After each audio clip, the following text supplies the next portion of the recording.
প্রিয় শিক্ষার্থী বন্ধুরা, আজকে তোমাদের ম্যাট্রিক্সের ট্রেস নির্ণয় করা শেখাবো।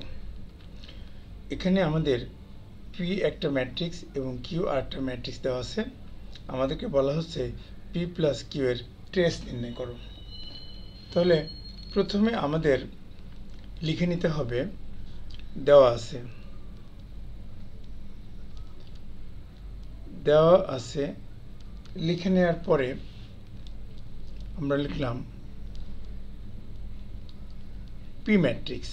যেটা পি ম্যাট্রিক্সটা আমাদের দেওয়া আছে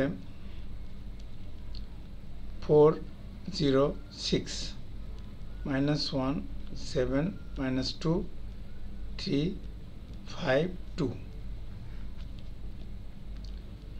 কিউ ম্যাট্রিক্সটা দেওয়া আছে আমাদের 0 -3 -2 4 -4 1 3 -5 2।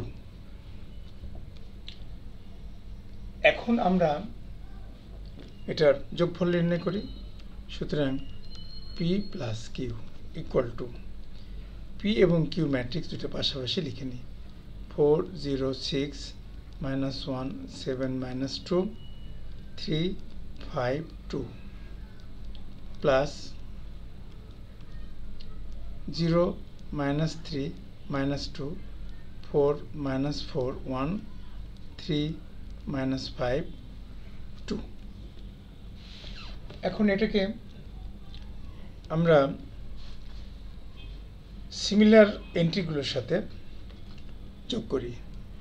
4 প্লাস 0 4 এর সাথে 0 -1 প্লাস 4 3 প্লাস 3 0 -3 7 -4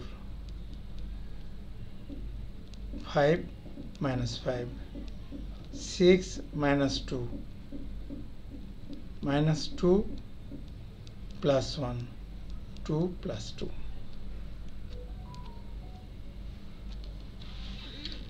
আমরা যদি এটাকে হিসেব করে লিখি, আসবে 4 -3 4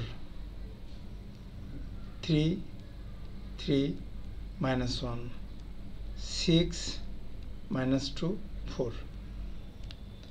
এটা আমাদের এখন পি প্লাস কিউ এর যোগফলটা পেলাম। এবার ট্রেস বলতে বোঝানো হয় যে এই ম্যাট্রিক্সের যেটা প্রিন্সিপাল ডায়াগোনাল, এই যে দেখো 4 3 4 4 3 4, এটাকে বলা হয় প্রিন্সিপাল ডায়াগোনাল বা মুখ্য কর্ণ। এই মুখ্য কর্ণের এন্ট্রিগুলো যোগ করলে আমরা এখন পি প্লাস কিউ এর ট্রেস পেয়ে যাব। সুতরাং পি প্লাস কিউ এর ট্রেস ইকুয়াল টু 4 3 4, অর্থাৎ 4 প্লাস 3 প্লাস 4 ইকুয়াল টু 4 4 8 আর 3 11 11। সো এটাই আমাদের অ্যান্সার।